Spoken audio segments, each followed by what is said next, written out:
Hello hello hello, നമുക്കിന്നൊരു cooker മന്തിയാലോ? അത് ഈസി മെത്തേഡ്. അതിന് വേണ്ടി കുറച്ച് ഹോട്ട് സ്പൈസസ് എടുത്തിട്ടുണ്ട്. പിന്നെ മുളക് പൊടി, മല്ലിപ്പൊടി, മഞ്ഞൾപ്പൊടി. ഒരു പാൻ വെക്കുക. ചെറിയ ജീരകം, വലിയ ജീരകം, പട്ട, ഗ്രാമ്പു, ഏലക്ക, കുരുമുളക്. ഓക്കെ, ഇത്ര എല്ലാം എടുത്തിട്ടുണ്ട് കേട്ടോ. എന്നിട്ട് ഒരു പാൻ ചൂടായി വരുമ്പോഴേക്കും ഇതൊന്ന് റോസ്റ്റ് ചെയ്തെടുക്കാം. ഉണ്ടാക്കുമ്പോൾ തന്നെ ഓരോന്നും പൊടിക്കണതായിരിക്കും കേട്ടോ നല്ലത്. അല്ലാണ്ട് നമ്മൾ നേരത്തെ പൊടി പൊടിച്ച് വെച്ച് കഴിഞ്ഞാൽ അതിൻ്റെ ആ ഒരു ഗ്യാസ് നിങ്ങളൊക്കെ പോയി കഴിഞ്ഞാൽ രസം ഉണ്ടാവില്ല. അപ്പോൾ ആവശ്യത്തിനനുസരിച്ചിട്ട് എടുക്കുക. ഇപ്പോൾ ഇതിൻ്റെ അളവ് നിങ്ങൾക്ക് അറിയാൻ പറ്റുമല്ലോ. ഇപ്പോൾ എത്ര ക്വാണ്ടിറ്റി വേണമെന്ന് വെച്ചാൽ അതിനനുസരിച്ച് എടുക്കുക.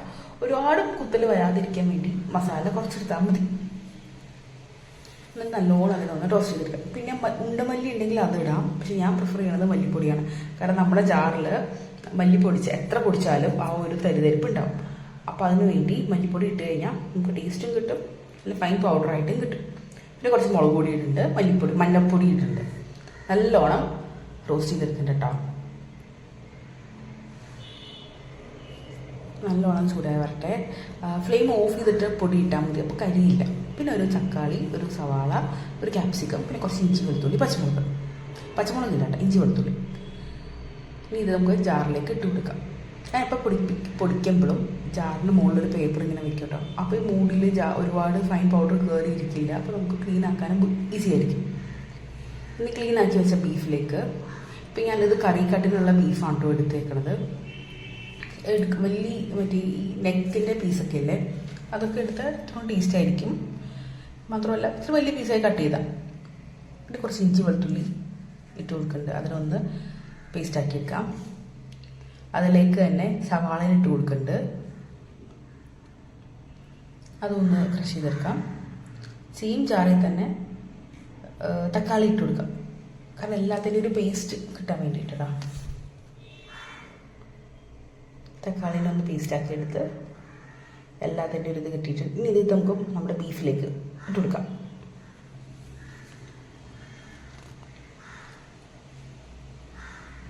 കളറില്ല കേട്ടോ തക്കാളി ഇട്ടിട്ട്. പിന്നെ ക്യാപ്സിക്കം, ഒരു വലിയ ക്യാപ്സിക്കം ഇട്ട് കൊടുക്കുന്നുണ്ട്. പിന്നെ മല്ലിയില, പിന്നെ ചിക്കൻ ക്യൂബ്. ഇത് ഇടുമ്പോഴാണ് അതിൻ്റെ ഒരു ഫ്ലേവർ വരിക. ചിക്കൻ ക്യൂബ് ഇടാൻ നോക്കുക, ഇട്ടാൽ അതിൻ്റെ ഒരു പ്രത്യേക ഫ്ലേവർ ഉണ്ടാവും.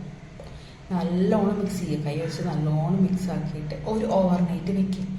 ഇപ്പോൾ നാളെ ഇനി ഉണ്ടാകുന്നെങ്കിൽ ഞാൻ തലേ ദിവസം തന്നെ ഇത് ഇതാക്കി വെക്കും കേട്ടോ. അപ്പോൾ മസാലയൊക്കെ പിടിച്ച് നല്ല ഇതായിരിക്കും. ഒരു ഓവർനൈറ്റ് വെച്ചാൽ നല്ലത്. നല്ലോണം മിക്സ് ആക്കിയിട്ടുണ്ട്. പിന്നെ സോൾട്ട് ഇട്ട് കൊടുക്കുന്നുണ്ട് കേട്ടോ. കാരണം മാഗി ക്യൂബിൽ അത്യാവശ്യം സോൾട്ട് ഉണ്ട്. പിന്നെ പോരാത്ത സോൾട്ടും ഇട്ട് കൊടുത്ത് നമുക്ക് ഫ്രിഡ്ജിലേക്ക് വെക്കാം. പിറ്റേ ദിവസം മോർണിംഗിൽ ഞാനെടുത്ത് പുറത്തേക്ക് വെക്കുന്നുണ്ട് കേട്ടോ. തണുപ്പ് പോട്ടെ. കുക്ക് ചെയ്യണതിന് ഒരു 2 മണിക്കൂർ 3 മണിക്കൂർ മുമ്പ് എടുത്ത് പുറത്തേക്ക് വെക്കുക. പിന്നെ അതിലേക്ക് പുതിന ഇതെല്ലാം ഇടാൻ മറന്നുപോയി. അപ്പോൾ അത് ഇട്ട് കൊടുത്തിട്ടുണ്ട്. നല്ലോണം മിക്സ് ചെയ്യുക. പിന്നെ ഞാൻ പൊതുവേ മന്തിയിൽ ഓയിൽ യൂസ് ചെയ്യാറില്ല. ഒരു ബട്ടറിൻ്റെ ഒരു 100 ഗ്രാമിൻ്റെ ഒരു ഇതില്ലേ പാക്ക്, അതായിട്ട് കൊടുക്കും. ഒരു ഡ്രൈ ലെമൺ ഇട്ട് കൊടുക്കുന്നുണ്ട്. ഇന്ന് എൻ്റെ കയ്യിൽ ബട്ടർ ഉണ്ടായില്ല, അപ്പോൾ ഞാൻ ഓയിൽ ഒഴിച്ചു. പിന്നെ നെയ്യുടെ ഒരു പ്രത്യേക ടേസ്റ്റ് ആയിരിക്കും കേട്ടോ. അപ്പോൾ നെയ്യ് ഇട്ട് കൊടുക്കുന്നുണ്ട്. 2 ടേബിൾ സ്പൂൺ നെയ്യ് ഇട്ട് കൊടുത്ത് നല്ലോണം മിക്സ് ചെയ്ത് വെക്കാം.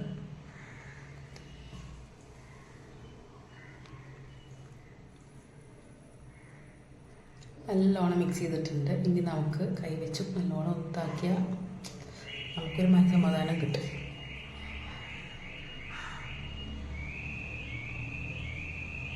ഇനി നമുക്ക് റൈസ് സോക്ക് ചെയ്യാൻ വെക്കാം കേട്ടോ. ഒരു 1 അവർ അല്ലെങ്കിൽ ഹാഫ് ആൻ അവർ സോക്ക് ചെയ്യാൻ വെക്കുക. ബസ്മതി റൈസാണ്. ഇതെല്ലാം ബസ്മതി ഗോൾഡാണ്. ഇതൊരു ഹാഫ് ആൻ അവർ സോക്ക് ചെയ്യാൻ വെക്കുക. നല്ലോണം വാഷ് ചെയ്തിട്ട് വെക്കുക. പിന്നെ ഒന്നും കൂടി വാഷ് ചെയ്യാം. എന്നാലും എൻ്റെ പശ പോകുള്ളൂ. അല്ലെങ്കിൽ റൈസ് ഭയങ്കര സ്റ്റിക്കി ആവും. നല്ലോണം വാഷ് ചെയ്യണം കേട്ടോ. അതവിടെ നിന്ന് സോക്കാവട്ടെ. ഈ ടൈമിൽ നമുക്കിനി ബീഫിനെ കുക്കറിലേക്ക് ഇടാം. കുക്കർ ബീഫാണല്ലോ, കുക്കർ മന്തിയാണല്ലോ. ഇപ്പോൾ ബീഫിൻ്റെ തണുപ്പൊക്കെ പോയിട്ടുണ്ട്. ഇനി നമുക്കിതൊരു കുക്കറിലേക്ക് ഇട്ട് കൊടുക്കാം. സ്റ്റോക്കൊക്കെ നല്ലോണം ഇറങ്ങിയിട്ടുണ്ട് കേട്ടോ. പിന്നെ കുറച്ച് വെള്ളം കൂടി ഒഴിക്കുന്നുണ്ട്. കാരണം എനിക്ക് സ്റ്റോക്ക് വേണം. ആ സ്റ്റോക്കിലാണ് ഞാൻ റൈസ് കുക്ക് ചെയ്യണത്. അപ്പോൾ കുറച്ച് അധികം വെള്ളം ഞാൻ ഒഴിക്കുന്നുണ്ട്. ഏകദേശം ബീഫ് ഒരു മുങ്ങിയില്ല എന്നുള്ള രീതിയിലുള്ള അത്രയും വെള്ളം ഒഴിക്കുന്നുണ്ട്. ഇനി ഒരു 8 വിസിൽ വയ്ക്കുക. എത്രത്തോളം വയ്ക്കുന്നോ ബീഫ് അത്രയും സോഫ്റ്റ് ആവും. വെയിറ്റ് ഇട്ടു. ഇനി അത് അവിടെ നിന്നാവട്ടെ. ഒരു 5-6 വിസിൽ വന്നിട്ട് നോക്കുക. കാരണം ഓരോ ബീഫ് ഡിഫറെൻ്റ് ആയിരിക്കുമല്ലോ. ഇപ്പം ഞാൻ വാങ്ങിച്ച ബീഫിൽ തന്നെ മിക്സഡാണ്. അതായത് 2 ടൈപ്പ് ബീഫ് ഉണ്ടെന്ന് തോന്നുന്നു. കാരണം ചില പീസ് നല്ല സോഫ്റ്റാണ്, ചില പീസ് ഇത്തിരി ഹാർഡാണ്. പിന്നെ എനിക്ക് ക്ഷമയില്ലാത്തതുകൊണ്ട് ഞാൻ വേഗം അതിൻ്റെ ആവിയൊക്കെ കളഞ്ഞ് തുറക്കണ്ട കേട്ടോ, എന്താണ് ഉള്ളത്തെ അവസ്ഥ എന്ന് അറിയാനായിട്ട്. നോക്കിയപ്പോൾ എണ്ണയൊക്കെ നല്ല തെളിഞ്ഞ് വന്നിട്ടുണ്ട്. നമുക്ക് ഒരെണ്ണം നോക്കാം കേട്ടോ, ഒരു പീസ് എടുത്തിട്ട് കുക്കായോ എന്ന്. നല്ല കുക്കായിട്ടുണ്ട്, നല്ല ചൂടും ഉണ്ട് കേട്ടോ, കാരണം നമുക്ക് ടേസ്റ്റ് ചെയ്യാൻ പറ്റിയില്ല. ഇനി നമുക്ക് ആ ബീഫിനെ മാറ്റാം. കാരണം ഈ ബീഫിനെ നമുക്കൊന്ന് ഷാലോ ഫ്രൈ ചെയ്തെടുത്ത് അതിനൊന്ന് ടേസ്റ്റ് ആയിരിക്കും.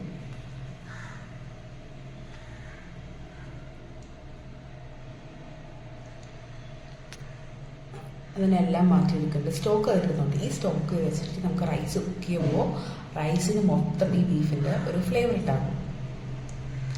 പിന്നെ ഒരു ചരുവം വെച്ചു, അതിലേക്ക് ഓയിലും ബട്ടറും ഗീയും കൂടി ഒഴിച്ചു. പിന്നെ പട്ടയും ഗ്രാമ്പും സ്പൈസസ് ഒക്കെ ഇട്ടു. പിന്നെ ആ സ്റ്റോക്ക് ഉണ്ടായില്ലേ അതിട്ടു. അതിന് മുമ്പ് ഒരു സവാളയും കൂടി ഇട്ടാൽ നന്നായിരുന്നു കേട്ടോ. ഈ പൊട്ടിത്തെറിക്കുള്ളത് ഒഴിവാക്കാൻ പറ്റുമല്ലോ. സ്റ്റോക്ക് ഒഴിച്ചു. പിന്നെ റൈസിന് വേണ്ടിയുള്ള വെള്ളവും ആഡ് ചെയ്യുന്നുണ്ട് കേട്ടോ. അതായത് 1 ഗ്ലാസ് അരിക്ക് 1.5 ഗ്ലാസ് വെള്ളം, അതാണ് അതിൻ്റെ ഒരു മെഷർമെൻറ്റ്. അങ്ങനെ നമ്മൾ സ്റ്റോക്ക് ഒഴിച്ചു. പിന്നെ കുറച്ച് വെള്ളവും കൂടി ആഡ് ചെയ്താൽ നമ്മുടെ റൈസിനുള്ള വെള്ളമായിട്ടുണ്ട്. ഈ ടൈമിൽ ഉപ്പും കാര്യങ്ങളൊക്കെ നോക്കുക. പിന്നെ എരിവ് ഒരുപാട് ഇതായി നിൽക്കണ്ട, കാരണം മന്തിയല്ലേ, ബിരിയാണി അല്ലല്ലോ. സോൾട്ട് ഇട്ടു നോക്കുക. പിന്നെ ഒരു നാരങ്ങ പിഴിഞ്ഞ് ഒഴിച്ചാൽ റൈസ് ഒട്ട് പിടിക്കില്ല. ഇത് അവിടെ നിന്ന് തിളയ്ക്കട്ടെ. നല്ല വെട്ടി തിളക്കണം കേട്ടോ, നല്ല വെട്ടി തിളയ്ക്കുന്നുണ്ട്. ഇനി നമുക്ക് റൈസ് ഇട്ട് കൊടുക്കാം.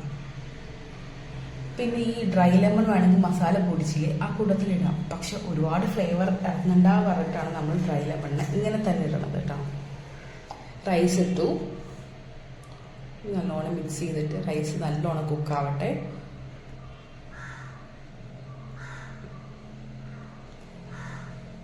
അടച്ചു വയ്ക്കാം.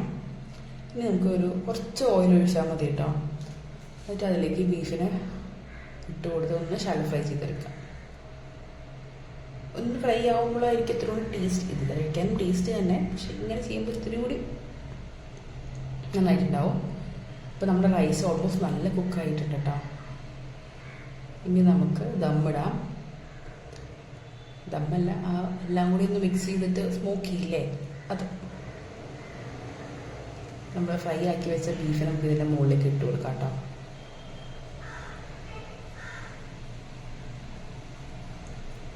നല്ലോണം സ്പ്രെഡ് ചെയ്തു. ഇനി മറ്റേ നമ്മുടെ ഇതില്ലേ ചാർക്കോൾ വെക്കാനായിട്ടുള്ള കുറച്ച് സ്പേസ് ഉണ്ടാക്കിയെടുക്കുക.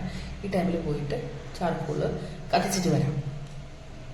വെയിറ്റും വെക്കണം കേട്ടോ, അപ്പോൾ ആവി പുറത്ത് പോകാതിരിക്കാൻ വേണ്ടി. ചാർക്കോൾ വെച്ച് കൊടുക്കുന്നുണ്ട്. ഓയിൽ ഒഴിച്ച് വേഗം ക്ലോസ് ചെയ്യാം. വർഷങ്ങളായിട്ട് ഈ പാത്രമുണ്ട് ഞങ്ങൾ യൂസ് ചെയ്യണത് മന്തിക്ക് വേണ്ടി. ഒരു എത്ര വർഷമായിട്ടുണ്ടാവും മന്തി ഉണ്ടാക്കാൻ തുടങ്ങിയിട്ട്? ഒരു 6 years ആയിട്ടാണ്. എടുത്ത് മാറ്റി നമ്മുടെ ഇതില്ലേ ചാർക്കോൾ ആദ്യം തന്നെ എടുത്ത് മാറ്റാട്ടോ. അപ്പം ബീഫിനും പിന്നെ ഒരു പച്ചമുളക് കുത്തി വെച്ച് കഴിഞ്ഞാൽ ഒരു പച്ചമുളകിൻ്റെ ഒരു ഫ്ലേവർ വന്നു. അങ്ങനെ നമ്മുടെ ബീഫ് മന്തി റെഡി ആയിട്ടുണ്ട്. അല്ലെങ്കിൽ വേറൊരു മെത്തേഡ് എന്ന് പറഞ്ഞു കഴിഞ്ഞാൽ കുക്ക് ചെയ്ത റൈസിനെ ഈ ബീഫിൻ്റെ കുക്കറിൽ അതിലേക്ക് ഇട്ട് കൊടുത്തിട്ട് ഒരു വിസിൽ, അപ്പോൾ നല്ല അത്രയും സോഫ്റ്റ് ആയിരിക്കും. കുക്കറിലെക്കാട്ടി നല്ല മെത്തേഡ് ഇത് തന്നെയായിട്ടാണ് എനിക്ക് തോന്നിയത്. കുക്കറിൽ വെച്ച് ചിലപ്പോൾ ഭയങ്കര സ്റ്റിക്കി ആയി പോവും. നല്ല സോഫ്റ്റ് ബീഫും നല്ല റൈസും കൂടെ മയോണൈസും പുതിന ചട്നിയുണ്ട്. അപ്പോൾ ഇഷ്ടം എല്ലാവരും ട്രൈ ചെയ്യണം കേട്ടോ. അപ്പോൾ ഓക്കെ ബൈ. ബിസ്മി.